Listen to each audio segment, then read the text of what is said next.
Bago po tayo magsimula, huwag kalimutan na mag-like, share and subscribe. Ngayong araw sa Papa Dudut Stories, may mga bagay na minsan ay hindi na kailangang hingin pa bago natin ibigay. Kabilang na po rito ang respeto. Sa mundo, mas madaling manghusga kesa rumespeto. Nakakalimutan natin ang ating mga sariling kakulangan at mas itinutuon ang atensyon sa kung ano man ang mali ng ibang tao. Naghahanap tayo ng pag-uusapan, pagchichismisan at naghahanap tayo ng mamalaitin dahil ayaw natin na tayo yung maging biktima ng maling sistema. Naiinis tayo kapag hindi tayo nirerespeto pero tayo ang unang nagdadamot nito sa iba. Bago sana natin hamakin ang iba ay tignan po muna natin ang ating mga sarili sa salamin. Dahil sa mundong ating ginagalawan, hindi lang tao at mga hayop ang dapat bigyan ng respeto. Dear Papa Dudut, magandang araw sa inyo at sa lahat ng ating mga ka-online. Gusto ko lamang sabihin sa inyo na number 1 fan ako ng inyong programa. Lagi po ako nakasubaybay sa mga kwentong pinapadala sa inyo ng kapwa ko mga listeners. Ako nga pala si Cory. 26 years old, isa akong public teacher sa probinsya namin. Daily habit ko na ang pakikinig sa programa ninyo sa online. Nakakatanggal ng stress sa buhay ang mga true to life stories ng mga ka-online natin. Sa kwentong ibabahagi ko, ay hindi ko nasasabihin kung saan ako nakatira dahil ayokong mahusgahan ng probinsya namin dahil sa kwento kong ito. Hindi tipikal na romance story ang ibabahagi ko.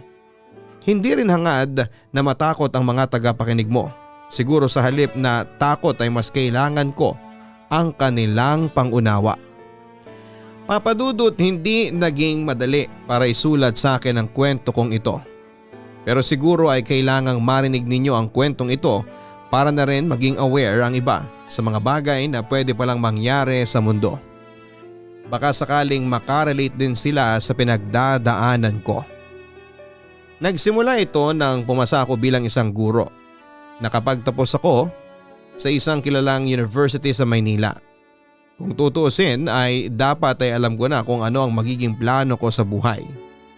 Ngunit natagpuan ko na lamang ang sarili kong tila naliligaw.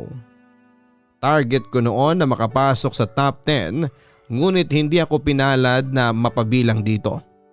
At dahil nga doon ay tila ba hindi ko na alam kung ano ang tatahakin ko sa buhay. Alam ko na naging guro na ako pero bakit hindi ako masaya? Akala ko kapag naipasa na ang board exam ay magiging okay na ang lahat. Pero bakit para bang hindi ko alam kung saan daan ako pupunta? Kung saang pinto ako papasok? Ano nga ba ang susunod kong hakbang? Nalito ako noon, Papa Dudut. Ang malaking mundo ng Maynila ay parang unti-unting lumiliit. Parang nasasakal na ako sa syudad na humulma sa pagkatao ko. Para bang nabibingi ako sa mga boses na naririnig ko mula sa ibang tao. Ang sabi nila ganito at ganyan ang gawin ko. Gusto kong subukan pero bakit hindi ko maramdaman ang saya ng hinahanap ko? Ano nga ba ang hinahanap ko? Bakit para bang na-figured out na ng iba kong kaklase ang buhay nila after college? Pero bakit tila ba ako lang yung naiwan? Ako na lang yung nalilito at hindi makahakbang. Nangangayayat ako noon, Papa Dudut, na wala na ako ng ganang kumain at hindi na ako lumalabas ng bahay. Napansin ito ng parents ko. Cory anak, okay lang ba? Halos hindi mo kinain ang paborito mong ulam kaninang tanghalian. Puna ni mama nang pumasok siya sa kwarto ko at nakitang nakatulala ako sa may bintana. Wala lang po sigurong gana, tugon ko sa kanya. Nilapitan niya ako at niyakap. Anak, kung ano man ang bumabagabag sa isipan mo, Tandaan mo na pwede mo itong sabihin sa akin. Kakampi mo ako anak. Tandaan mo lagi na we are always proud of you. Bulong pa sa akin ni mama. Hindi na ako nakatugon noon dahil tumulo na lamang ang mga luha ko. Niyakap ko rin si mama. Anak, huwag mong masyadong i-pressure ang sarili mo. Enjoyin mo lang ang buhay mo. Bulong pa ni mama sa akin. Sa totoo lang ay hindi naman talaga nila ako pinipressure. Pero heto ako at pilit na pinipressure ang sarili. Hindi naman sila naging mahigpit kahit unika iha lang ako, pero siguro dahil lumaki ako na competitive sa school ay natakot na akong matalo sa laro ng buhay. Masyado kong dinibdib ang hindi mapabilang sa top 10 board passers. Siguro sa iba ay mababaw lamang yon. Pero para sa akin ng panahong yon ay isa na itong malaking problema. Sinasabi ko naman sa sarili ko na dapat maging grateful na lamang ako. May mga tao nga na hindi pumasa kahit na ilang take na. Pero sa kabila nito ay tila ba may maliit na boses pa ring pilit na sumisigaw. At sinasabi sa aking isa kong talunan. Mahirap talagang maging kalaban ang sarili. Minabuti ng parents ko na iuwi muna ako sa bahay nila sa probinsya. Ang nag-iisa kong tita at ang pamilya nito ang naninirahan doon buhat ng mamatay sina lolo at lola. Kailangan ko raw muna ng sariwang hangin para makapag-isip-isip. Hindi raw dapat ako ma-pressure sa kung anong gusto kong gawin sa buhay. Hinay-hinay lang daw dahil bata pa ako. Ang mga naglalakihang gusali ay napalitan ng malalagong puno at halaman. Ang mausok na paligid ay napalitan ng sariwang hangin. Nanibago ako dahil nasa elementarya pa ako nang huli akong umuwi ng probinsya. Welcome back, Cory. We are proud of you. Ang bate ni na tito at tita sa akin nang makarating ako sa bahay nila. Hawak ng pinsang kong si Katrina ang isang Black Forest cake na binili pa raw nila sa bayan. May malaki pang tarpaulin ng graduation picture ko sa may living room. Salamat po. Sana hindi na po kayo nag-abala. Ang batik ko pa sa kanila. Hindi pwedeng hindi namin i-celebrate ng guro sa pamilya natin. We are proud of you, Cory. Okay lang kung nalilito ka sa kung anong gusto mong gawin. Hindi naman natin mafi-figure out kaagad kung anong gusto natin gawin sa buhay natin. Ang mahalaga ay maging mabuti kang tao. Paliwanag pa ni Tito. Napangiti ako sa mga binitawan niyang salita, Papa Dudut. Parang gusto kong umiyak pero pinigilan ko na lamang. Gusto ko lang na makita nila akong masaya. Kumain kami at pinagsaluhan ang inihanda nilang spaghetti at biko. Nang matapos kumain ay sinamahan ako ni Katrina sa second floor, kung saan ay naroon ang kwarto ko. Tinulungan niya akong magayos ng gamit at napansin kong tanaw mula sa kwarto ko ang mga naglalakihang puno ng mangga at talisay. Binuksan ko ang bintana at napangiti ako nang pumasok ang malamig na simoy ng sariwang hangin. Anong year mo na sa high school, Kat? Tanong ko sa pinsan ko. Graduating na po. Gusto ko nga rin pong maging katulad mo, Ate Cory. Very competitive sa school kaya one take ka lang sa board exam. Sagot ni Katrina. Nginitian ko siya, Papa Dudut. Kat, please wag mo akong gagayahin. Baka ma-disappoint ka lang sa akin. Gusto ko na tuparin mo yung sarili mong dreams. Tugon ko naman sa kanya. Naalala ko sa kanya ang sarili ko, yung mga mata niyang puno ng pangarap at pag-asa. Ano nga bang nangyari sa akin? Bakit nawala yon? Bakit napalitan ng pressure na dapat ay hindi ko naman maramdaman? Niyakap ko siya at matapos naming magayos ng gamit ay sabay na kaming bumaba, Papa Dudut. Sinamahan muna niya akong mag-ikot-ikot sa plaza. Marami na palang nagbago sa probinsya namin. Hindi ko rin alam kung Matatandaan ko pa ang mga dati kong kaklase noong elementary kung sakaling makita ko sila. Hindi na kasi ako nakauwi simula na makagraduate ako ng elementary.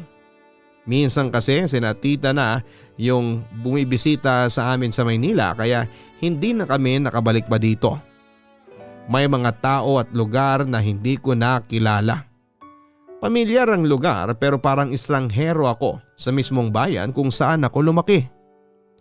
Okay lang yon sa akin dahil parang fresh start na rin po ito para ma-clear ang magulo kong pag-iisip. Habang nasa loob ng bus pauwi ng bahay ay napansin ko ang mahabang tulay. Namangha ako sa arkitektura nito. Naalala ko dati na may kwentong katatakutan tungkol sa tulay na talagang tumatak sa isipan ko. Ang sabi kasi nila kapag daw hindi natulog sa hapon ay kukunin daw ng sipay o yung taong grasa. Tapos ay gigilitan sa leeg para kunin ang dugo at iaalay sa tulay. Pampatibay raw ng pundasyon nito.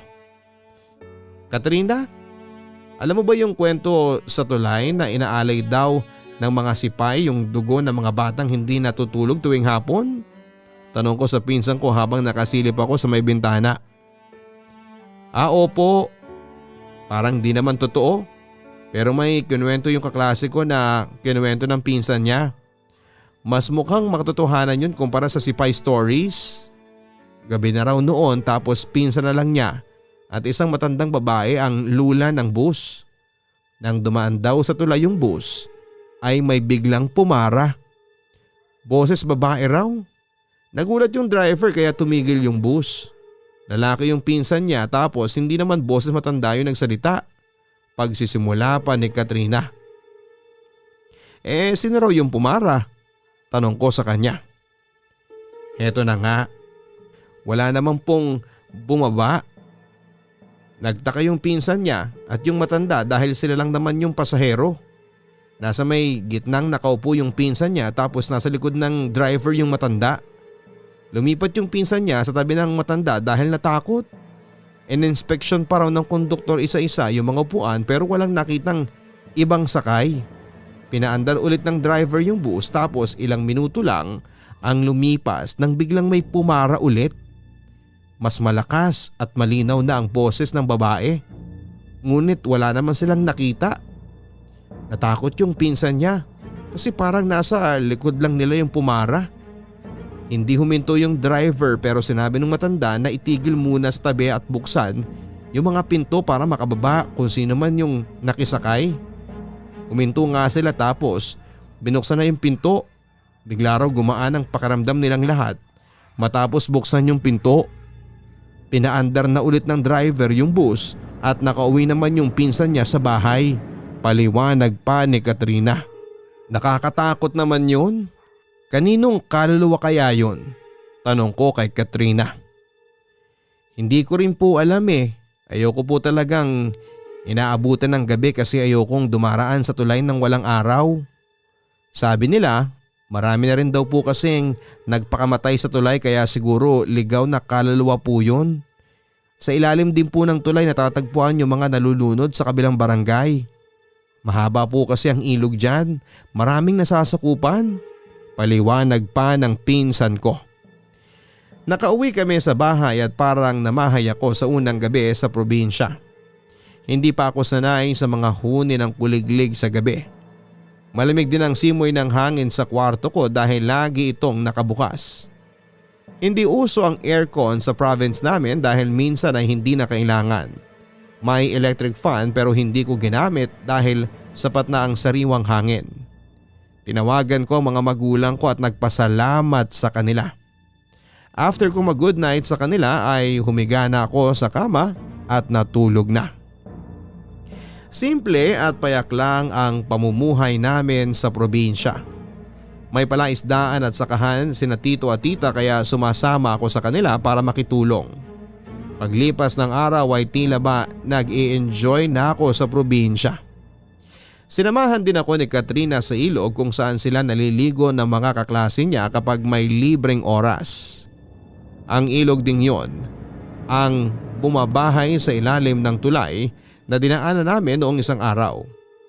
Sa pinuntahan namin ay may mga maliliit na bukal sa paligid ng ilog. Maganda po ang tanawin dahil aakalain mong may mga mini swimming pools. Nadatnan namin ang mga batang naliligo sa ilog. Pumukaw sa atensyon ko ang isang batang babae na nakaupo lang sa may batuhan. Tinatanaw lamang nito ang ibang batang nagtatampisaw. Nagtataka ako kung bakit hindi siya sinasali ng mga ito. Habang busy sa pagtatampisaw si Katrina ay nilapitan ko ang bata.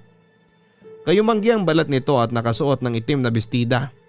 Kulot ang buhok nito na hanggang balikat. Parang nakalimutang magsuklay. Ayaw mo bang makipaglaro sa kanila?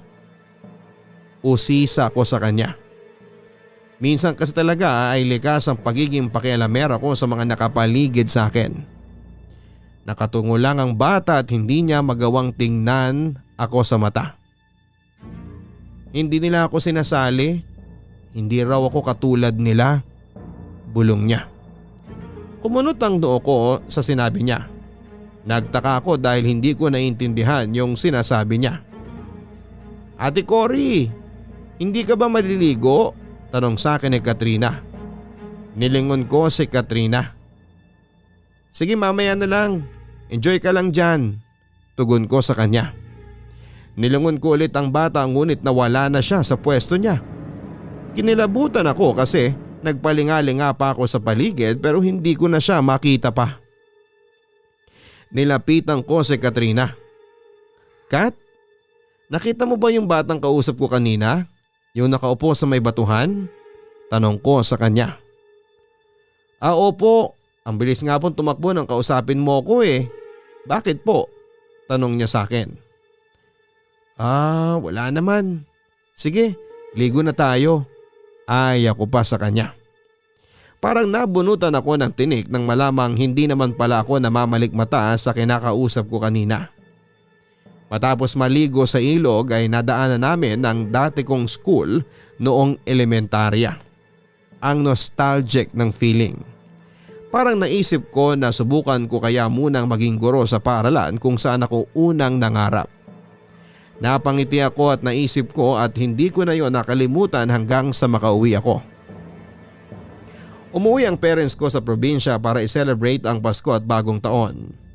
Sa pagkitipong yon ay doon ko sinabi ang planong nabuo sa isip ko. Ma? Pa? Parang gusto kong dito magturo.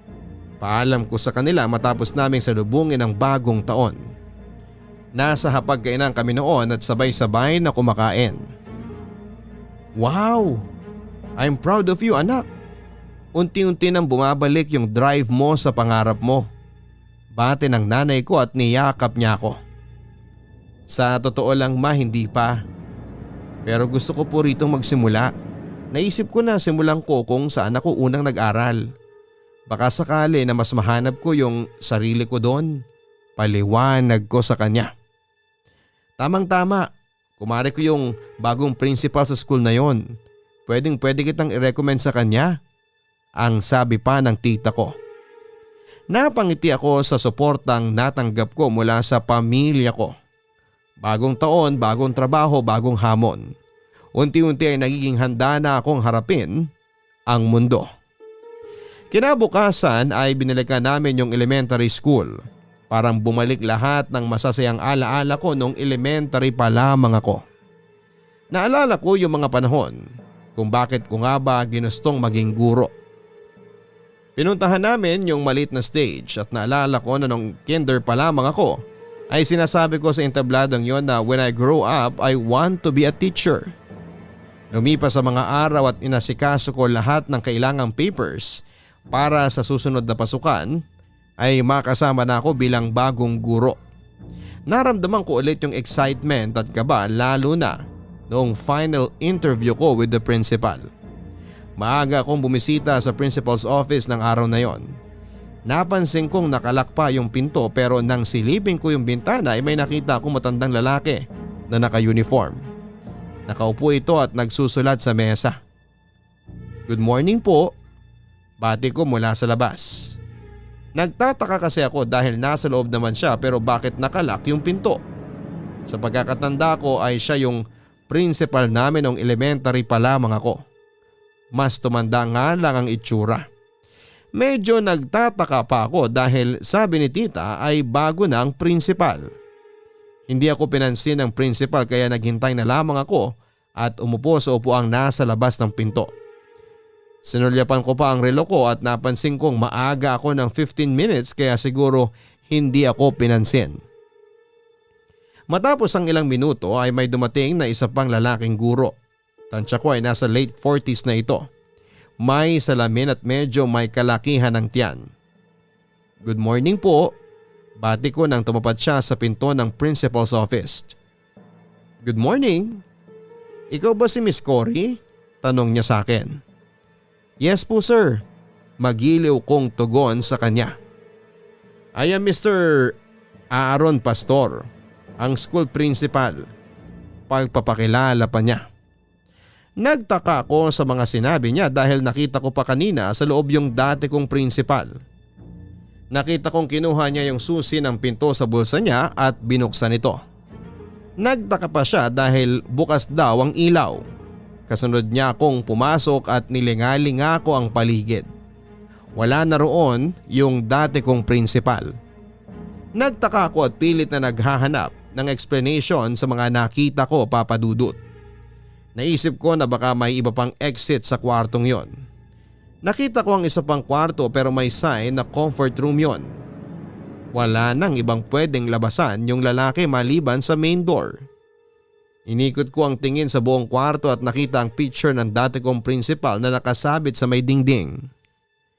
"Sir, excuse me po. Nasaan na po si Mr. Panis?" "Siya po ang dati kong principal nung elementary po ako dito." Tanong ko sa kanya habang itinuturo ang picture nito. "Ah, si sir. 5 years na siyang wala. Inatake sa puso. Actually, dito pa nga sa loob ng office nakita ang bangkay niya. Very unfortunate incident." Paliwanag ni Sir Pastor. Kinilabutan ako sa mga narinig ko, Papa Dudut. Parang ang hirap paniwalaan dahil kani-kanina lang ay nakita ko siyang nakaupo sa swivel chair na inuupuan ngayon ni Sir Pastor. Hindi pwedeng namamalik mata lamang ako dahil suot pa niya yung katulad na uniform ng nasa picture. "Miss Cory, bakit parang namumutla ka? Maupo ka muna. Huwag kang masyadong kabahan sa interview. Just be yourself." Puna ni Sir Pastor at umupo na ako sa silyang katapat ng kanyang mesa. Huminga ako ng malalim at sinantabi ko muna ang mga nakita ko. Nagtataka lang ako dahil umagang umaga pero nakakita ako ng multo. Sa totoo lang ay first time ko yon. Ngunit hindi ako nagpatalo sa takot. Ginalingan ko pa rin sa interview ko at feeling ko naman ay na-impress ang principal sa mga sagot ko. Itinuro na niya sa akin ang mga papeles na kailangan ko para ipasa sa HR. Natapos ang interview at nagmadali akong umuwi at nakalimutan ko na yung nakita ko dahil naging masaya ang araw na yon para sa akin. Unti-unti ay bumabalik ang dati kong sigla para sa pangarap kong maging isang guro. Natanggap ako sa trabaho at agad ko yung binalita kina tita at sa parents ko. Masaya sila para sa akin, Papa Dudut. Ngunit dahil graduating na si Katrina, siya naman ang mag-aaral sa Maynila para kumuha ng kursong accounting. Biro nga nila mama na palitan daw muna sila ng anak ni tita. Dahil ako muna ang titira sa probinsya habang si Katrina naman ang titira sa kondo namin sa Maynila kasama sina mama at si papa. Naging mabilis lang naman ang paglipas ng mga buwan. Hinatid namin si Katrina hanggang Maynila 1 linggo bago ang pasukan. Sa kondo muna namin nagstay ang buong pamilya namin. Reunion ulit naming lahat yon. Sobrang saya ko ng araw na yon at nakikita ko ang sarili ko kay Katrina. Kaya naisip ko na kung sakaling pagdaanan niya yung stage ng pagdududa at pag-aalangan ay susubukan kong gabayan siya. Kaya desidido akong simulang muli ang panibago kong goal sa buhay. Susubukan ko pang maging good role model sa nag-iisa kong pinsan. Matapos nga ang 5 araw ay bumalik na kami ni na tito at tita sa probinsya, Papa Dudut. Inabot na kami ng dilim sa daanan dahil sa pinaghalong delay ng flight at traffic.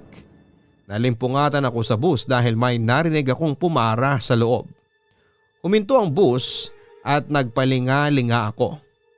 Bumukas ang pinto pero wala naman akong nakitang bumaba, Papa Dudut. Ginising ko sina tito at tita at sinabing malapit na kami. Mukhang may nakisakay na naman ang sabi ng konduktor sa driver. Konti lang kaming sakay pero boses babae yung narinig kong pumara. Naalala ko yung kwento ni Katrina. Ininda ko yung takot na nararamdaman ko dahil kasama ko naman sina tito at tita. Nakauwi kami sa bahay ng matiwasay. Nang makakyat ako ng kwarto at humiga ako sa kama ay nakaramdam ako ng pinaghalong kaba at excitement dahil ilang araw na lamang ay magsisimula na ako bilang isang guro. Pinagdasal ko ang gabing yon na sana ay mababait ang mga katrabaho ko at sana ay marami akong matulungang mga bata. Ang sabi ng principal ay magiging advisor daw ako ng Section E ng grade 5. Nag-retire na raw kasi si Mama Tienza, ang dating guro na may hawak ng section na yon. Natatandaan ko pa na guro ko rin siya sa science subject noong grade 5 ako sa school na yon. Nakatulog na lamang ako ng may ngiti sa mga labi ko. Kinakabahan ngunit excited ako noong first day ko bilang isang guro, Papa Dudut. Very uplifting yung feeling lalo na nang makita ko ang mga batang nagunahang pumila sa labas para sa flag ceremony. Naisip ko na masaya na ako kahit may isang buhay man lang akong mabago at magabayan. Isa na yon sa goals ng mga teacher dahil nagsisilbing ikalawang tahanan ng mga bata ang paaralan.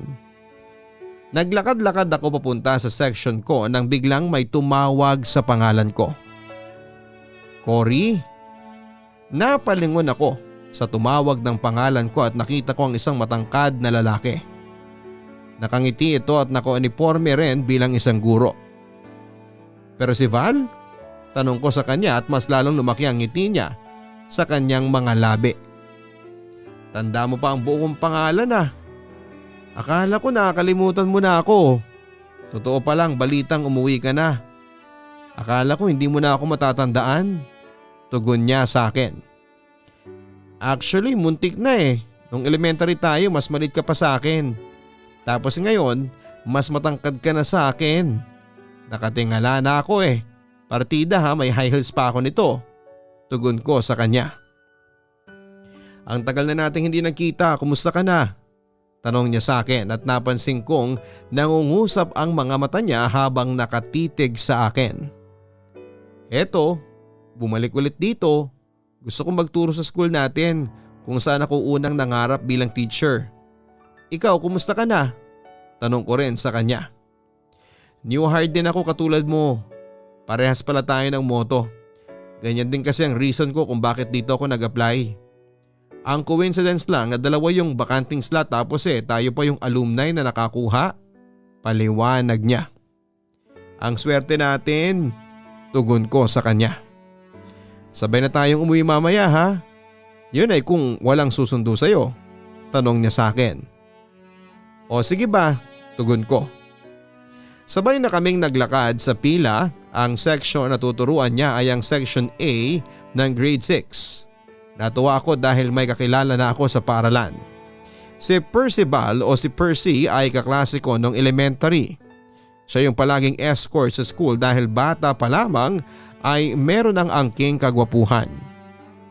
Ako naman yung laging class president at muse, para rin kaming aso at pusa kung magtalo noong mga bata pa lamang kami. Nagsimula ang flag ceremony at ipinakilala kaming mga bagong guro. Nang matapos ang ceremony ay sinamahan ko ang mga estudyante ko para simulan ang first subject ko. Napansin ko lang na may isang absent sa klase. Nagtaka ako dahil first day ng klase ay may absent na kaagad ako. Minarkahan ko na lamang na absent yung bata sa records ko. Makukulit ang mga batang hawak ko sa Section E. Mabilis mawala ang focus nila sa mga tinuturo ko. Naisip ko na kailangang may diskarte ako sa mga susunod na araw. Gusto kong makuha ang tiwala nila para sundin nila ako. Nasa kalagitnaan ako ng klase nang biglang pumasok ang isang bata. "Good morning po. Sorry po, late na naman." Bate ng batang nasa pinto. Nagulat pa ako nang makita siya dahil siya yung batang nakita ko sa may ilog noon. Pinagtagpi-tagping sako lang ang bag niya. Naglakad siya papunta sa bakanting upuan sa may second row ng kwarto. Napansin ko ring sira na yung kanyang mga sapatos. Pawisan ng bata at nakatungo lang. "Good morning. Ikaw ba si Norma?" Tanong ko sa kanya. Siya pala yung akala ko ay absent. "Yes ma'am." Tipid na sagot niya habang iniiwasan pa rin akong titigan sa mata. Nilapitan ko siya. "Pwede bang malaman kung bakit late ka?" Tanong ko sa kanya. "May biniktima lang po yan kagabi kaya hindi ka agad nakapasok." Singit ng batang Roger ang pangalan. Nagtawa na ng buong klase. "Roger, hindi ko gusto yung sinasabi mo. Mag-sorry ka kay Norma." Puna ko. "Eh di sorry po." Sarkastikong tugon nito. "Naglakad lang po kasi ako." Tugon ni Norma habang nakatungo pa rin. "Gusto kong tumingin ka sa kausap mo kapag nagsasalita ka." Puna ko sa kanya. Tumingala siya at nagtama ang mga mata namin. Parang bigla akong nalungkot sa mga mata niya na tila naluluha. Nagtaka lang ako dahil itim na itim ang mga yon. Umiwas ulit siya ng tingin at tumungo. "Kung maaari, ayoko nang may nahuhuli sa klase ko. May premyo ang walang late at absent sa katapusan ng school year ha?" Paliwanag ko sa kanila. "Ano pong premyo?" Sunod-sunod na tanong ng mga bata. "Pwede na ba sa inyo ang new shoes?" Tanong ko sa kanila. Sa totoo lang ay hindi ko naman talaga plano yung magbigay ng premyo pero nang makita ko yung sapatos ni Norma ay nahabag ako sa kanya. Karamihan sa estudyante ko ay talagang kakikitaan ng hirap sa buhay. Magandang motivation na rin ang papremyo para ganado silang pumasok. Nagsigawa ng mga estudyante. Para silang ginanahan at napangiti ako dahil napukaw ko ang kanilang atensyon. Natapos ang buong araw ng pagtuturo, nakakapagod pero fulfilling. Nasa faculty room ako at nakita kong hinihintay ako ni Percy. "Atid na kita sa motor?" Tanong niya sa akin nang makalabas ako ng faculty room. Pumayag naman ako. Pinhiram niya ako ng extra helmet. Napangiti ako dahil may bitbit pala siyang extra helmet. Sinabihan ko si Percy na dumaan muna kami sa bayan. Sinabi ko sa kanya na magbibigay ako ng prizes habang nagtuturo para ganahan ng mga estudyante. Pinaalala pa niya sa akin na wala pa kaming sahod. Ngunit sabi ko sa kanya na supportive naman ang parents ko kaya paniguradong bibigyan nila ako ng allowance. Mahalaga ang pera pero ng panahong yon ay mas mahalaga sa akin ang makatulong sa buhay ng mga estudyante ko. Nang makabili ako ng mga kailangan ko ay hinatid niya ako sa bahay at ipinakilala ko siya kina tita bago siya umalis. Mas naging madali ang pagtuturo ko sa ikalawang araw dahil sa mga pa-surprise prizes ko. Sa mga nakakasagot sa tanong ko. Ganado ang mga bata ngunit katulad ng dati ay late pa rin si Norma. Sinabi niya ulit na malayo talaga ang bahay nila. Hinayaan ko na lamang dahil ayoko nang questionin ang mga bagay na wala naman siyang kontrol. Nasa may bundok daw kasi ang bahay nila kaya minsan ay madaling araw pa lamang ay naglalakad na siya para makapasok ng school. Ang mahalaga ay nakikita ko siyang masigasig mag-aral kahit na mahiyain. Sa totoo lang ay naaawa ko sa bata dahil parang wala siyang kaibigan. Parang walang gusto makipagkaibigan sa kanya. Sa paglipas ng mga araw ay naisip ko na maging mission for that school year si Norma. I want to bring out the best in her. Naniniwala ako na bawat bata ay may kanya-kanyang kakayahan na talento. Kailangan lang nilang malaman na may naniniwala sa kanila. Isang araw ay nagulat na lamang ako nang makitang inaaway ng barkada ni Roger si Norma. Itinulak ni Roger si Norma at bago pa ako makalapit ay sinabuyan pa ng asin ni Roger si Norma. Tumama ito sa mata ng bata kaya umiyak ito. Roger at Arnold, sa principal office tayo, sigaw ko sa mga bata. Aswang si Norma ma'am. Tingnan niyo po oh, nasaktan siya nang sabuyan ko siya ng asin. Pagpapaliwanag ni Roger. Parang hindi man lang nakaramdam ng guilt yung bata. Lumapit ako kay Norma at pinatayo siya. Hinawakan ko ang mukha niya at tinakpan nito ang kaliwang mata nito. Chinek ko at napansin kong namumula yung mata niya dahil tumama yung asin doon. Sinamahan ko muna sa banyo si Norma para maghilamos. Matapos nito ay dinala ko na sa principal office ang dalawang bata kasama na rin si Norma.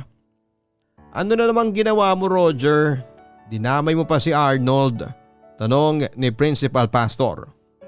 Parang maamong tupa ang mga bata habang nakaupo sa silya. Nasa kaliwa ng principal ang mga ito habang nakaupo kami ni Norma sa tapat ng mga ito. Sabi po kasi ni nanay, takot ang aswang sa asin kaya sinabuyan ko po si Norma. Paliwanag pa ni Roger. Sino ba nagsabi sa inyo na aswang si Norma? Tanong naman ng principal. Totoo po sir. Nasaktan nga po siya ng sabuyan namin kanina ng asin eh. Nakita po ni Ma'am Cory. Itinuro pa ako ni Arnold kaya tumingin sa akin ang principal. Nakita ko po na tumama yung asin sa mata ni Norma. Natural po na masasaktan yung bata kaya namula ang mata niya. Paliwanag ko sa principal. Kahit sino Roger masasaktan dahil sa ginawa ninyo. Paliwanag pa ng principal. Sino ba nagsabi sa inyo na aswang si Norma? Tanong ko sa mga bata. May kumakalat po kasing balita na kaya raw po namamatay ang mga alagang hayop namin ay dahil may gumagalang aswang. Nagsimula lang naman daw po nang dumating dito ang pamilya ng dayong yan eh. Paliwanag pa ni Arnold. May mga pruweba ba kayo? Tanong ng principal. Tumahimik naman si Arnold. Kapag may mga matandang nagkakasakit, nakikita po sa labas ng bintana yung nanay ni Norma. Kid pa ni Roger. Nakita ba nilang naganyong aswang yung nanay ni Norma? Tanong naman ng principal. Hindi po, tipid na tugon ni Roger. Anong basehan natin sa chismis na yan? Tanong ng principal. Para sa inyo, ano bang itsura ng aswang? Tanong ko sa mga bata. Mapula po ang balat tapos maraming pangil. Paliwanag ni Roger. Matalim din po ang mga titik tapos mahaba at matutulis ang kuko. Dagdag pa ni Arnold. Sige nga, tingnan nyo si Norma. Ganun ba ang itsura niya? Tanong ko sa dalawang batang lalaki. Tinitigan nila si Norma. Hindi po, cute nga po siya eh. Tugon ni Arnold. Siniko naman siya ni Roger. Napansin kong mas lalong tumungo si Norma. Napangiti naman ako pati na ang principal. Pero ang sabi ng nanay, ang aswang daw po ay anyong tao sa umaga tapos nagpapalit ng anyo sa gabi, ang sabi pa ni Roger. Nakita ba ninyo nagpalit ng anyo si Norma? Tanong ng principal. Hindi po, sabay na tugon ni Roger at ni Arnold. Teacher Cory, gusto mo bang ipatawag ang mga magulang ng dalawang ito? Tanong ng principal.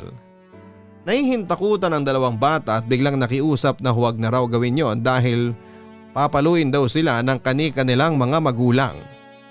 Huwag na lang po sir, pero gusto kong humingi sila ng tawad kay Norma. Gusto kong matutunan nilang huwag maniwala basta-basta sa mga chismis. Matuto rin sana silang magbigay ng respeto sa lahat. Gusto ko po na simula ngayon ay isasali na nila sa mga laro nila si Norma. Maliwanag ba yon? Sabay baling ko sa mga bata. Opo, sabay na tugon ng dalawang batang lalaki.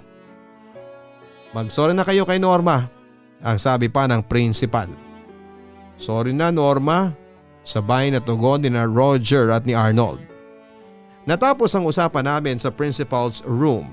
Pinalabas ko na ang mga bata at nagpasalamat ako kay Principal Pastor. Nabalita ng mga co-teachers ko ang nangyari kaya tinanong nila ako pagbalik ko sa faculty room. Ano nangyari? Tanong sa akin ni Ma'am Marites. Away bata, naniniwala kasi sa chismis na Roger at Arnold na aswang si Norma. Kailan pa ba kumalat ng chismis na yan? Tanong ko sa kanila. Sa pagkakaalam ko 3 taon na sa school na ito si Norma. Pero 2 taon din siyang hindi nakakaalis sa grade 5. Lagi kasing late o kaya naman ay absent. Sakit din sa ulo ni Mama Tienza yan.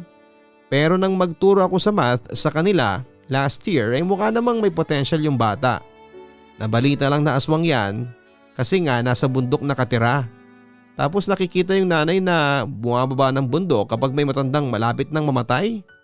Ang sabi pa raw ay may nakakita dyan na naging malaking itim na aso. Pero hayun nga, chismis lang naman. Paliwanag ni Marites. Pero mag-ingat ka pa rin sa kanya, Cory, ha? Pailalim pa naman kung tumingin yung batang yan. Maganda na yung nag-iingat. Ang singit pa ni Ma'am Karen. Naku ma'am, ayokong husgahan ng isang bata dahil lang sa chismis na wala namang basihan. Ayokong maging biktima siya ng mapanghusgang lipunan. Gusto kong maramdaman na bata na sa school na ito ay pwede niyang maipamalas yung talento at kakayahan niya nang hindi nag-aalinlangan. Paliwanag ko kay Ma'am Karen. Very bright naman ang sagot mo kaya ka siguro nililigawan ng kabatch mo na teacher. Ang singit pa ni Marites. Ha? Ano naman pong connect doon sa usapan?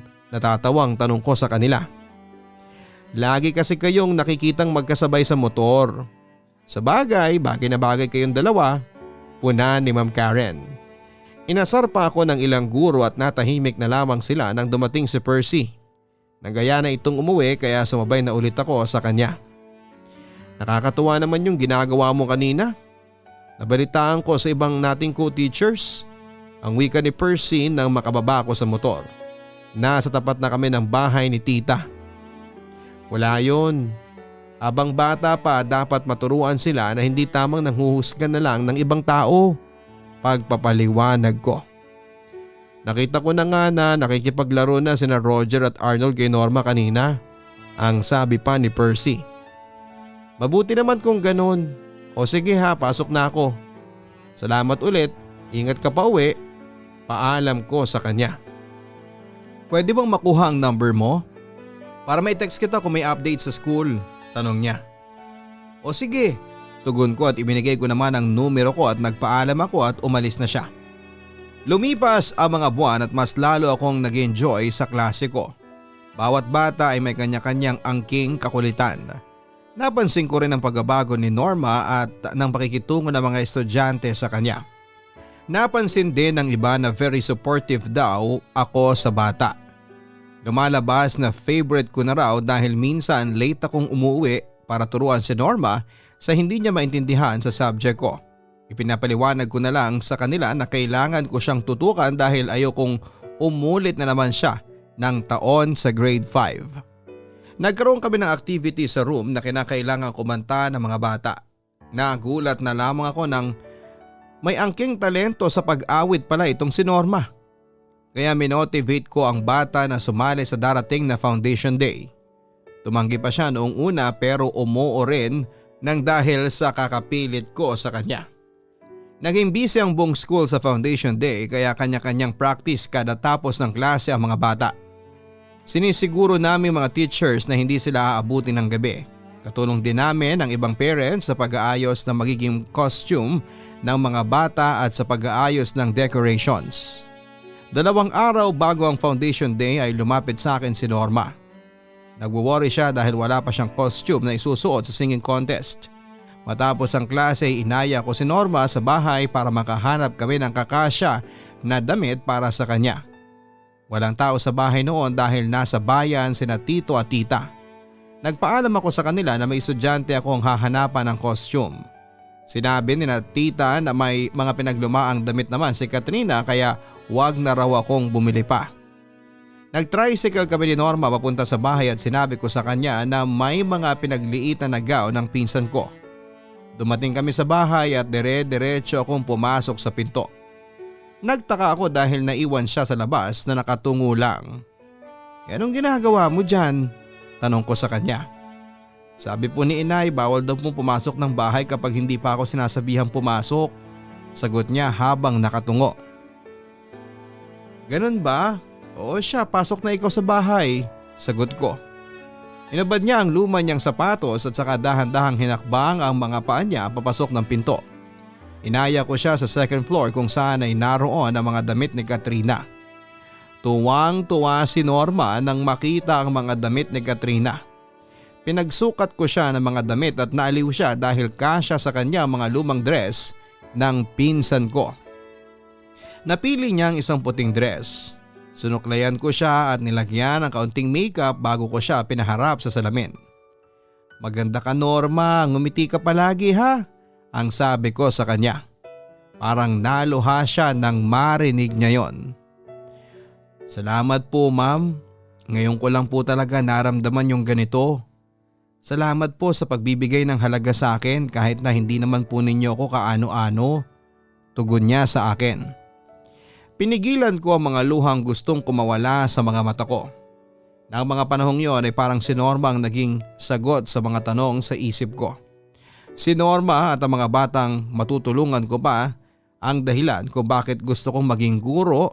Niyakap ko siya ng mahigpit. "Galingan mo Norma. Manalo ka man o hindi, ang mahalaga ay ibibigay mo ang best mo," ang sabi ko pa sa kanya. "Opo ma'am, gagalingan ko po para sa inyo," tugon niya. "Norma, galingan mo para sa sarili mo. Naniniwala ko pati ang mga kaklase mo na magaling ka at may chance kang manalo," paliwanag ko sa kanya. "Salamat po ulit," tugon niya.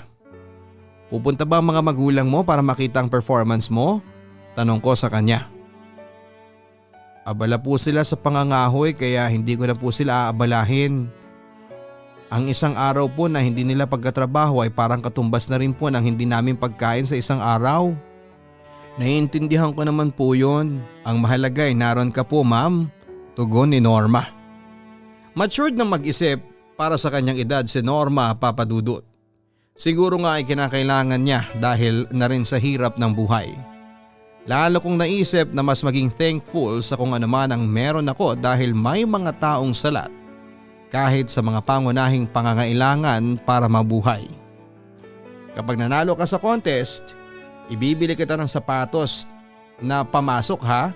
Promise ko yun," ang sabi ko sa kanya at niyakap niya ako. Inilagay ko sa paper bag ang napili niyang damit.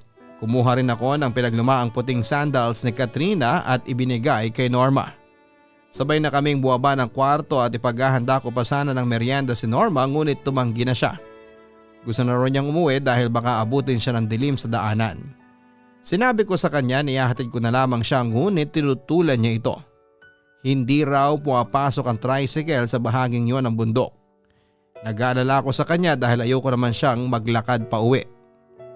Nasa gitna ako ng pag-iisip nang may marinig akong busina mula sa labas ng bahay. Binuksan ko ang pinto at nakita ko si Percy sa labas sakay ng motor. Nagtaka pa ako bakit siya nasa labas pero hindi ko na yon pinansin dahil ang mahalaga ay may mapapakiusapan na akong maghatid kay Norma. "Hi Cory, hi Norma. Ano yung bitbit mo Norma?" tanong niya. "Bigay po ni ma'am. Costume ko po para sa contest," sagot naman ni Norma. "Percy, pwede bang humingi ng favor? Pwede mo bang ihatid si Norma sa kanila? Alam ko na kalabisan na yon pero babawi na lang ako sa iyo." Pakiusap ko pa kay Percy. "Naku po ma'am, huwag na po. Kaya ko naman pong lakarin yon," ang tutol pa ni Norma. "Lalong hindi ako papayag. Sige na Percy please. Kahit ako na magbayad ng gas mo," pakiusap ko sa kanya. "Hindi mo na ako kailangang bayaran. Basta you owe me one. Okay lang ba na payagan mo na lang ako manligaw sa iyo?" tanong niya sa akin. Pumalakpak si Norma habang napako ako sa kinakatayuan ko Papadudut. Nagulat ako sa mga sinabi niya. "Sige pero wag kang umasa ha. Mataas ang standards ko," ang biro ko sa kanya. Ipinasuot na ni Percy ang helmet kay Norma at isinakay na ito sa motor. "Mag-ingat kayo ha. Mag-text ka kapag nahatid mo na si Norma. At kapag nakauwi ka na," ang bilin ko pa kay Percy. Ang sweet naman. "Sige po," tugon niya. "Bye ma'am, salamat po ulit." Paalam ng bata at umalis na silang dalawa. Pagsapit ng dilim may bahagya akong nag-alala nang wala pa akong natatanggap na text mula kay Percy Papadudut. Napansin ni tita ang pagkabalisa ko habang naguhugas ako ng pinggan. Mukhang malalim ang iniisip mo tanong ni tita. Wala naman po. Nagwo-worry lang po kasi ako, hindi pa nag-text si Percy. Kung naihatid na po niya yung estudyante namin, tugon ko. Sa estudyante ka lang ba concerned o pati kay Percy? Tanong sa akin ni tita. Siyempre po, sa kanya rin po, tugon ko sa kanya. Ano bang status ninyong dalawa? Lagi kanyang hinahatid tapos mabait ding bata, magalang pa. Galing din sa prominenteng pamilya. Nakakatuwa nga dahil sa halip na sa Maynila magturo ay minabuti ring maging public school teacher. Bihira na kasi sa ngayon ang mga bagong graduate na bumabalik sa kanilang pinanggalingan. Kaya proud ako sa inyong dalawa ni Percy. Paliwanag ni tita. Sa totoo lang tita, gusto na nga po niyang umakyat ng ligaw. Pero sa ngayon ay kaibigan lang talaga ang turing ko sa kanya. Ang kwento ko. Hindi mo naman kailangan pilitin ang sarili mo. Mas makikita mo nga sa proseso ng panliligaw kung malinis ba ang intensyon niya sa'yo. Ang payo pa ni tita. Sasabihan ko rin po sina mama at papa na may balak ng manligaw sa kanilang unika iha. Ang sabi ko pa. Feeling ko naman ay sosuportahan ka ng mga yon dahil nakatapos ka na. Hindi ka rin naging pasaway nung nag-aaral ka pa lang. Paliwanag ni tita. Sana po, tugon ko kay tita. Nakahiga na ako sa kama nang makatanggap ako ng tawag mula kay Percy. Hello Percy, nakauwi ka na ba? Nag-aalala ang tanong ko sa kanya. Nakauwi na ako, wala palang signal kung saan nakatira si Norma. Medyo nakakatakot din yung lugar kasi masukal at hindi nga kasya yung tricycle dahil makipot ang daanan. Paliwanag pa ni Percy. Salamat talaga dahil pumayag ka sa favor ko ha. Nga pala, bakit pala pumunta ka kanina sa bahay? Sakto yung paghingi ko sa iyo ng pabor. Tugon ko sa kanya. Nag-aalala kasi ako sa iyo. Nabalitaan ko kasi sa mga co-teachers natin na dinala mo sa bahay ninyo si Norma. Ang wika pa ni Percy. Bakit ka naman mag-worry? Tanong ko sa kanya. Kasi may bahagi sa isip ko na nag-aalala na paano kung totoo yung balita kay Norma. Kaya para mawala yung pag-aalala ko, pinuntahan kita sa bahay mo. Sagot niya. Siguro naman ay nawala na ang pag-worry mo dahil hindi naman totoo yung balita kay Norma. Bata lang siya. Paliwanag ko sa kanya. Siguro si Norma bata lang pero yung pamilya niya hindi ako sigurado.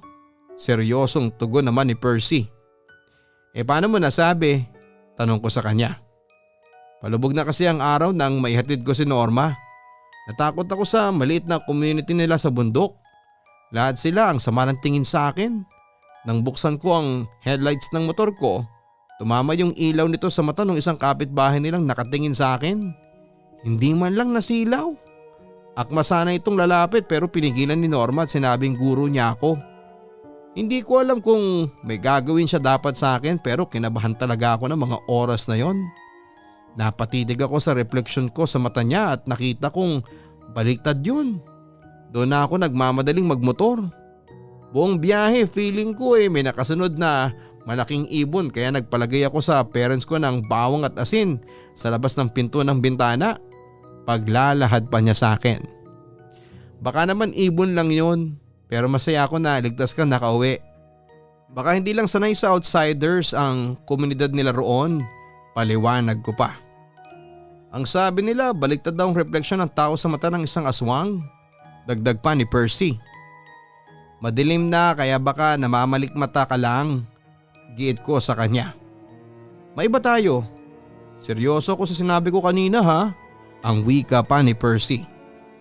Ako rin Seryoso rin ako sa sagot ko. Pumapayag akong ligawan mo ko. Nakangiti kong tugon sa kanya. Salamat. Pwede ba kitang ayain sa birthday ng father ko? Sa sem break naman yung birthday niya Gusto ko lang ayain ka ng maaga. Ang wika pa ni Percy. O sige, walang problema. Tugon ko sa kanya. Nagpaalam na ako sa kanya dahil maaga pa ang pasok namin bukas. Masaya ako na may nakilala akong katulad ni Percy sa probinsya. Hindi ko inaasahang marami palang surprises ang pamamalagi ko sa probinsya, Papa Dudut. Dumating ang araw ng Foundation Day at naging abala kaming mga teachers sa pag-organize ng event. Kabado rin ako para sa performance ni Norma. Parang ako na yung tumayo bilang stage mother niya, Papa Dudut. Nang dumating ang part ng singing contest ay agad kong pinuntahan si Norma at ako yung nag-makeup sa kanya. Tumulong din ang ibang teachers para ayusan siya ng buhok. Natuwa ako dahil all-out support ang mga co-teachers ko kay Norma. Nang tawagin ng host ang pangalan niya ay naglakad na si Norma sa gitna ng entablado. Nagulat ang lahat dahil mukha siyang anghel sa suot niyang puting bestida at puting sapatos. Nakatali rin ang kanyang buhok at napangiti ako dahil gusto kong mabura sa isip ng mga taong makakakita sa kanyang chismis tungkol sa kanya. Gusto kong makita nila kung anong nakita ko kay Norma. Isang batang puno ng pangarap at pag-asa sa buhay. Inawit niya ang kantang Munting Tinig. Pumalakpak agad ako sa una pa lamang niyang pagbigkas ng lyrics. Namangha ang lahat sa aking talento ni Norma. Nagpalakpakan ang lahat nang makatapos siyang umawit. Narinig ko pa ang ilan na nagko-comment na malanghel ang itsura at boses ni Norma. Kinawayan ko pa si Norma mula sa ibaba ng stage at kumaway din siya pabalik. Kita ko sa mga mata ni Norma na masaya siya. Sana nagkaroon na siya ng confidence na harapin ang mga taong humuhusga sa kanya. Ako na yata, Papa Dudut, ang pinakamasayang guro ng araw na yon nang tawagin ang pangalan ni Norma bilang first place sa singing contest. Naghiyawan ang mga tao at nagsipagpalakpakan. Sobrang saya ko talaga ng araw na yon. Kagaya ng pinangako kay Norma ay binili ko siya ng bagong sapatos. Dinala ko siya sa bayan kasama si Percy. Para kaming isang maliit na pamilya kung titignan mula sa malayo.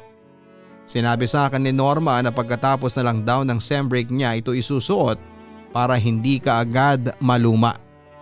Dumating ang sem break at nagkaroon ako ng kaunting pahinga mula sa pagtuturo. Siyempre may mga paperworks pa na dapat tapusin pero masaya ako sa kaunting pahinga na ito at sinabi ko sa buong klase na mamimiss ko silang lahat. Sana pagbalik nila ay masipagan nila lalo na sa pag-aaral. Nangako rin ako sa kanila na may mga surprises pa ako para sipagin pa silang mag-aral. Katulad ng pinangako ko kay Percy ay sumama ako sa bahay nila para ipagdiwang ang birthday ng father niya. Maraming dumalo na prominenteng tao. Siguro dahil bahagi ng isang political clan si Percy. Ipinakilala niya ako sa father niya at alam kong dito na niya namana ang facial features niya. May lahi silang Espanyol. Happy birthday po, bati ko sa ama niya. So you must be Cory? Tanong ng father niya. Yes po, tipid kong tugon. Kumusta ang panliligaw ng ano ko? May pag-asa pa? Tanong sa akin ng father niya. Natigilan ako at nakaramdam ng hiya. Joke lang, no pressure iha. Just enjoy the night. Paliwanag ng father niya at umalis na ito. Pasensya ka na sa father ko ha, mahilig kasi yung mag-joke kahit na hindi nakakatawa. Giit pa ni Percy. Okay lang, tugon ko. Inaya niya ako sa veranda at umupo kami sa may table doon. Matanong lang, political pa lang family nyo. Are you planning na tumakbo rin katulad nila? Tanong ko sa kanya. Sa totoo lang wala eh. Gusto ko lang yung simpleng buhay. Bahala na sina kuya ron. Bunso naman ako kaya no pressure sa akin. Ipinaliwanag ko naman na kay Papa na hindi ko hilig ang politika. Paliwanag ni Percy. Nalaman ko rin na 3 pala silang magkakapatid. Dumaan ang gabi at mas nakilala ko ang pamilya niya. Sa kabila ng marangya nilang buhay ay nanatili silang simple at walang yabang sa katawan.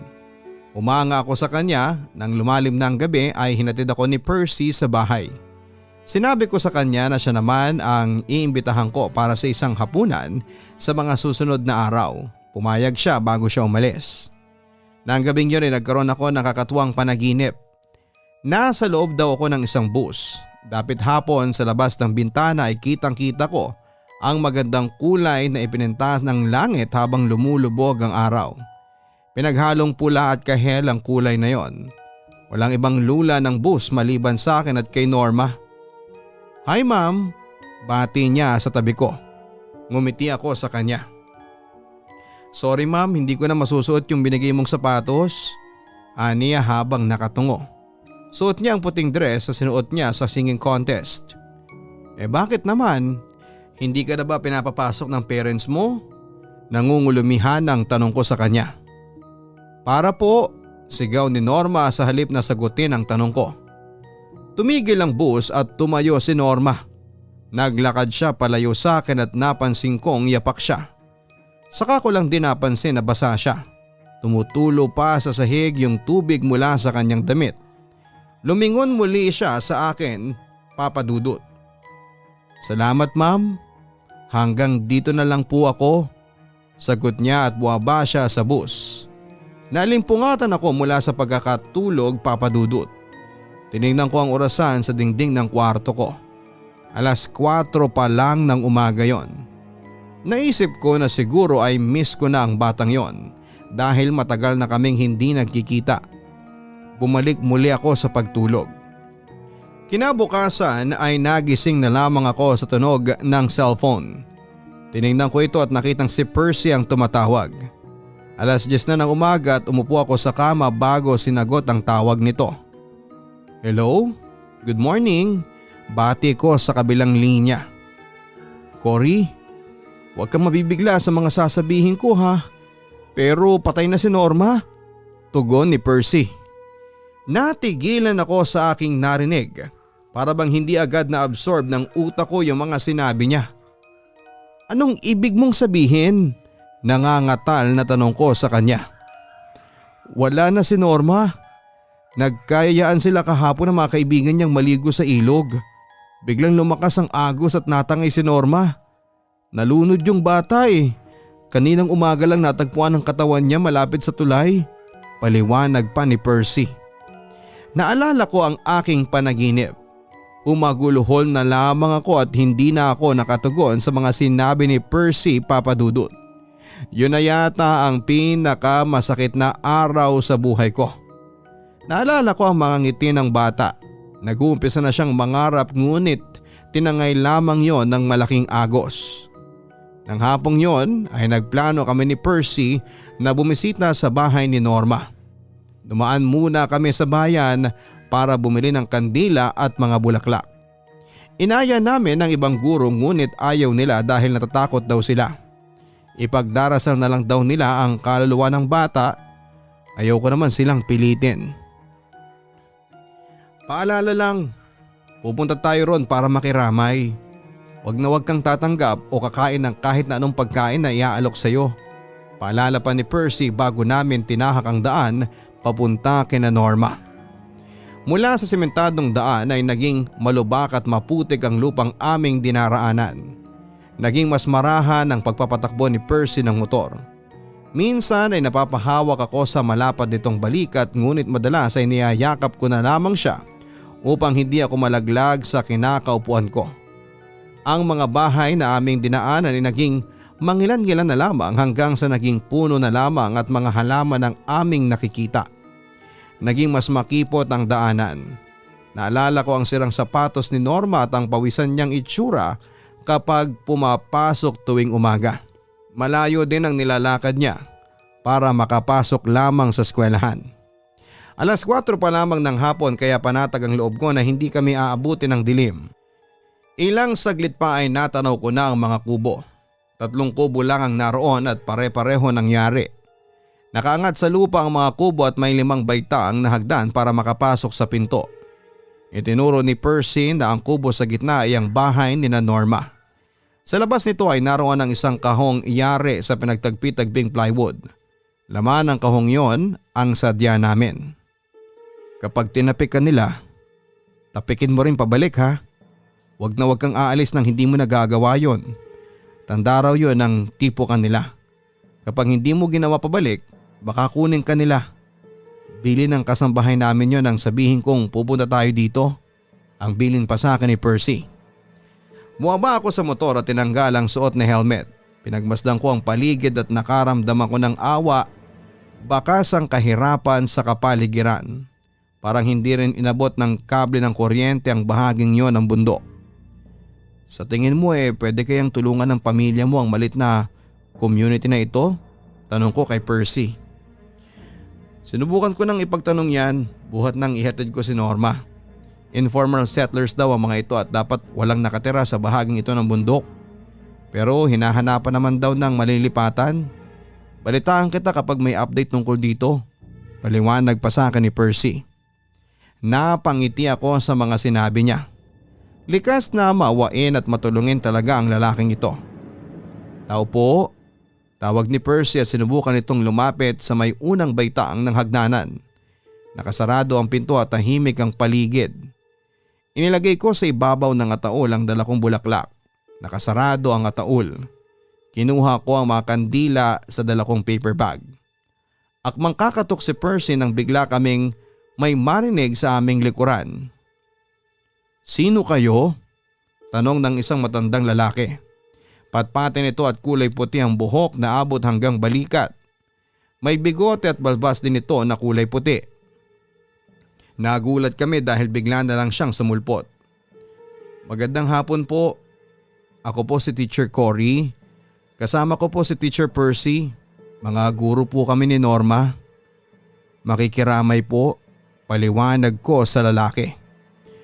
Salamat sa pagbisita, Teacher Cory. Tugon ng isang babae. Nagulat kami ni Percy dahil nasa tapat na ito ng pinto. Hindi namin napansin na binuksan na pala yon. Kahawig ng babae si Norma. Mahaba lang ang kulot nitong buhok na abot hanggang bewang. Namumugto ang mga mata nito at nakasuot ng kulay itim na blusa. Ako po ang nanay ni Norma, paliwanag nito. Ngayon ko lamang siya nakita dahil hindi naman ito bumibisita sa eskwelahan. Inabot ko sa kanya ang mga dalang kandila. Naramdaman kong hinila ni Percy ang damit ko. Napatingin ako sa kanya at napansing nakatingin siya sa kaliwang direksyon. Sinundan ko ang kanyang tingin at nagulat nang biglang dumami ang mga tao sa paligid. Nakatayo lamang ang mga ito sa labas ng kubo. Tansya ko ay 7 katao ang mga yon at matalim ang titig sa amin. Guro siya ng anak ko. Bumalik na kayo sa kanya-kanyang trabaho. May otoridad na utos ng ginang. Sumunod naman ang mga yon. Ang iba ay umalis habang ang ilan ay nag-igib ng tubig sa poso at nagsibak ng kahoy. Minsan ay nahuhuli ko silang nakatingin sa amin. Nagtaka lang ako dahil wala namang katao-tao kanina sa paligid nang dumating kami at hindi namin napansin ang pagdating nila. Pagpasensyahan niyo na po ang mga taga rito. Hindi lang din kami sanay na may ibang bumibisita sa amin. Paliwanag ng ginang. Kumuha ang matandang lalaki ng mga upuan mula sa likod ng kubo at ibinigay sa amin. Magkatabi kaming umupo ni Percy. Ako na lang at ang aking ama ang natira sa bahay na ito. Iniwan na kami ni Norma. Ani ng ginang habang sinisindihan ang kandila. Nagtaka ako dahil akala ko ay ama ni Norma yung matandang lalaki. Mawalang galang na po. Nasaan na po ang ama ni Norma? Tanong ko sa ginang. Wala na siya. 3 taon nang patay si Rodrigo. Paliwanag nito. Pasensya na po, tugon ko. Ang sabi ni Norma gusto niya raw po maging isang guro katulad mo. Malungkot na tura ng ginang. Nalungkot ako sa mga sinabi niya dahil batid kong hindi na ito matutupad ni Norma. Pinigilan ko ang mga luhang unti-unting namumuo sa aking mga mata. Mabait pong bata si Norma. Tahimik siya pero maaasahan sa mga gawain sa paaralan. Ang sabi ko sa ginang. Lumapit sa akin ang ginang at tinapik-tapik ako sa balikat. Ma'am, salamat po sa pagmamalasakit sa aking anak. Tugon ito. Umalis ito at lumapit muli sa ataol ni Norma.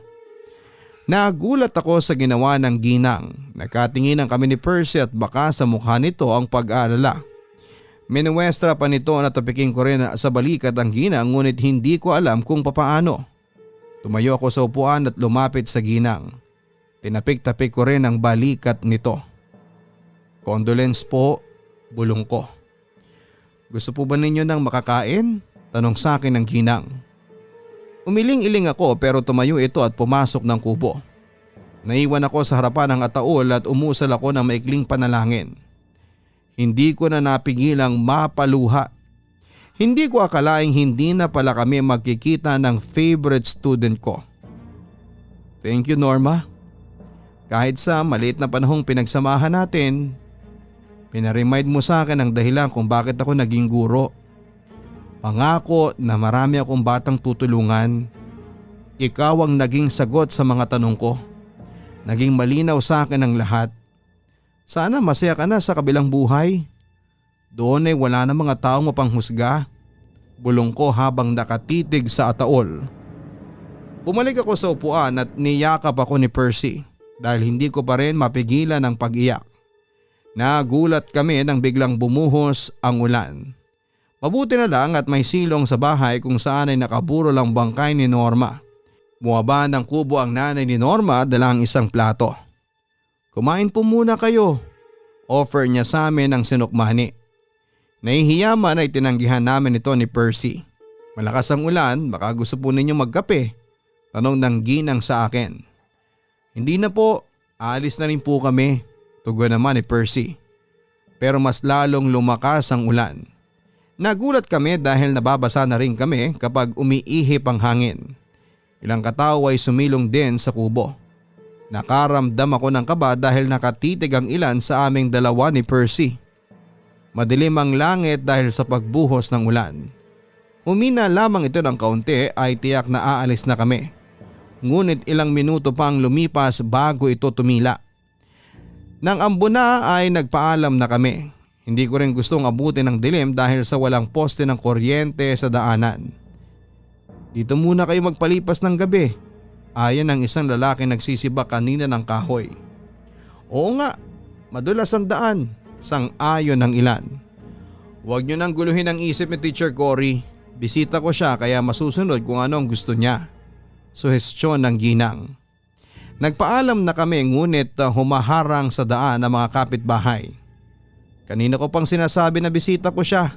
Giit ng ginang sa mga taong nasa paligid. May diin ang mga salita niya. Nagbigay daan naman ang mga taong ngunit ang tatalim na mga titig nila. Kinakabahan ako sa mga kinikilos nila. Sumakay kami sa motor at lumapit ang ginang sa amin. Mga ma'am at sir, kapag buwaba na kayo, pakiusap ay wag na po kayong lilingon. Huwag kayong mag-alala. Babantayan po namin kayo para hindi kayo madisgrasya. Ani ng ginang. Nagtaka ako sa mga huling salitang binitawan niya. Nagpaalam na kami sa kanya at pinaandar na ni Percy ang motor. Madulas at maputik na ang daanan at dahan-dahan lang ang pagmamaneho ni Percy. Nasa gitna kami ng daan nang bigla kaming makarinig ng kaluskos na sumasabay sa amin mula sa mga punong nasa magkabilang gilid namin. Nakarinig din kami ng malakas na pagaspas ng ibon mula sa ibabaw namin. Animoy sumasabay sa amin ang kaluskos at pagaspas. Hinigpitan ko ang yakap ko kay Percy, Papa Dudut. Kapit ka lang, Cory. Sundin mo ang sinabi ng ginang. Huwag na huwag kang lilingon. Ang bili nito sa akin. Kinabahan ako at nakaramdam ng takot lalo na kapag sumasagitsit ang kidlat sa langit. Nagdasal ako na sana ay ligtas kaming makauwi. Kinabahan ako nang makaramdam ako ng animoy malapit na sa bato ko ang pagaspas ng malaking ibon. Ipinikit ko na lamang ang aking mga mata. Huwag kang lilingon, Cory. Ulit ni Percy sa akin. Nakahinga lamang ako ng maluwag nang maramdaman kong hindi na lubak-lubak ang dinaraanan namin. Binuksan ko ang aking mga mata at nagpasalamat ako kay Percy. Nahatid niya ako sa bahay at nagpasalamat ako sa kanya. Tawagan mo ako kapag nakauwi ka na ha, ang billing ko sa kanya. Oo naman, pero pwedeng humingi ng favor? Tanong niya sa akin. Ano yun? Tanong ko sa kanya. Maglagay ka ng asin at bawang sa labas ng bintana mamaya para na rin sa ikapapanatag ng loob ko. Aniya. O sige, gagawin ko. Tugon ko. Nang makapasok sa bahay ay ginawa ko naman ang bili ni Percy, Papa Dudut. Bago ako pumasok ng kwarto ko, tumunog ang cellphone ko at nakatanggap ako ng tawag mula sa kanya. Nakauwi ka na? Tanong ko sa kanya. Oo, ginawa mo ba ang bilin ko? Tanong niya. Oo naman, tugon ko. Cory, May aaminin ako sa'yo. Kanina habang nasa daan tayo ay napatingin ako sa side mirror ng motor ko. May napansin akong kumidlat. Sa magkabila nating side ay hinahabol tayo ng dalawang malaking aso. Nakita ko na binubugaw ng malaking ibon ng dalawang yon para hindi tayo masunggaban. Hindi ko alam kung ano yung nakita ko pero pakiwari ko ay binabantayan tayo ng mga magulang ni Norma. Masaya ako na hindi mo ito nilingon dahil ayokong matakot ka. Paliwanag pa ni Percy. Hindi ko alam kung ano ang dapat maramdaman. Hindi ako makatulog, laman pa rin ng isip ko si Norma. Hindi ko na ulit makikita ang batang nagsisimula palang mangarap. Batid ko namang aksidente lang ang lahat at wala akong kontrol sa mga nangyari. Sapat na sa aking makapagpaalam siya kahit sa panaginip. Ngunit natakot din ako, Papa Dudut, pero mas nanaig yung lungkot ko sa pamilyang iniwan ni Norma. Ayokong husgahan ang pagkatao ng pamilya niya pero masaya ako na ligtas kaming nakauwi. Hindi naman kami napahama kaya sino ako para husgahan sila? Sino ako para husgahan ang pamilyang nagluluksa? Hindi ko na ulit makakasama si Norma pero alam kong marami pang batang katulad niya na kailangan ng tulong ko. Nang mga sumunod na araw ay humingi ako ng updates kay Percy patungkol sa tulong na pwedeng ibigay sa pamilya ni Norma. Ngunit sabi nito ay wala na raw doon ang komunidad ng puntahan ng mga kakilala ni Percy. Mukhang umalis na raw at halos wala nang iniwang bakas. Wala na rin kaming nabalitaan tungkol sa pamilya ni Norma. Parang bigla na lang silang naglaho. Inisip ko na lang na baka iyon ang paraan nila para makapag-move on sa pagkawala ng bata. Papa Dudut, hindi ko malilimutan sa buhay ko ang batang si Norma. Hindi ko na balak alamin pa kung anumang klase ng misteryo meron ng pamilya niya. Sapat na akong nakilala ko siya kahit na sa maikling panahon. May mga tao talaga na magpaparealize sa atin kung ano ba talagang gusto natin sa buhay. Pinarealize niya sa akin ni Norma ang tunay kong debosyon at yon ay ang pagtuturo. Gusto kong makatulong pa sa mga batang higit na nangangailangan, isang dahilan kung bakit ayoko nang lisanin ang aming probinsya. Hangad ko na sana ay huwag na nating isali pa ang mga bata sa mapanghusgang mundo. Sa halip ay ayakin natin sila palapit sa kanilang mga minimithing mga pangarap. Sana nga ay dumating ang araw na lahat ng bata ay magkaroon ng pagkakataong makapag-aral. Masaya na ako rito lalo't higit ay naging kasintahan ko po si Percy. Matapos ang 3 buwan ng panliligaw ay sinagot ko na siya. Siguro nga ay hindi agad natin malalaman kung ano ang gusto natin sa buhay. Umuwi ako sa probinsya na puno ng pagdurusa, ngunit sa pananatili ko rito ay natagpuan ko ang true calling ko sa aking propesyon. Sana po ay nagustuhan mo at ang ating mga ka-online ang kwento ng aking buhay. Salamat po sa mga mag-share at magkikwento ng tungkol sa aking mga naranasan. Lubos na gumagalang, Cory. Likas na may misteryo sa ating mundo. Hindi lang tayong mga tao ang bahagi nito. May mga nilalang na iba man sa atin ay kailangan pa rin nating bigyan ng respeto. Lalo't higit kung wala naman itong ginagawang masama sa atin. Wala ring kasiguraduhan sa mundong ating ginagalawan. Hindi naman kasi talaga natin agad na mafi-figure out ang mga gusto natin. Normal lang na matakot at mag-alinlangan. Ngunit sa panahong walang kasiguraduhan, huwag sana tayong matakot na kilalanin ang ating mga sarili. Buksan ang isipan sa bagong lugar at mga bagong taong nakikilala po natin. Sa gitna ng ating paglalakbay sa agos ng buhay, huwag sana nating kalimutan ang 3 mahalagang bagay: ang respeto, pangunawa at pagmamahal. Hanggang sa muli, ako po si Papa Dudut. Don't forget to like, share and subscribe. Maraming salamat po. Ang buhay ay mahiwaga, laging may lungkot at saya. Sa Papa Dudut Stories, laging may karamay ka.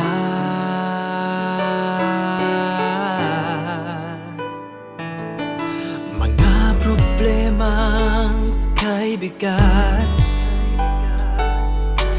Dito ay pakikinggan ka sa Papa Dudut Stories.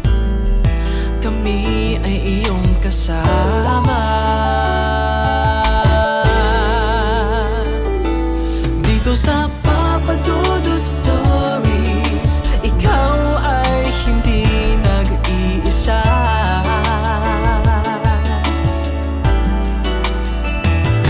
Dito sa Papa Dudut Stories, may nagmamahal sa'yo. Papa Dudut Stories, Papa Dudut Stories, Papa Dudut Stories.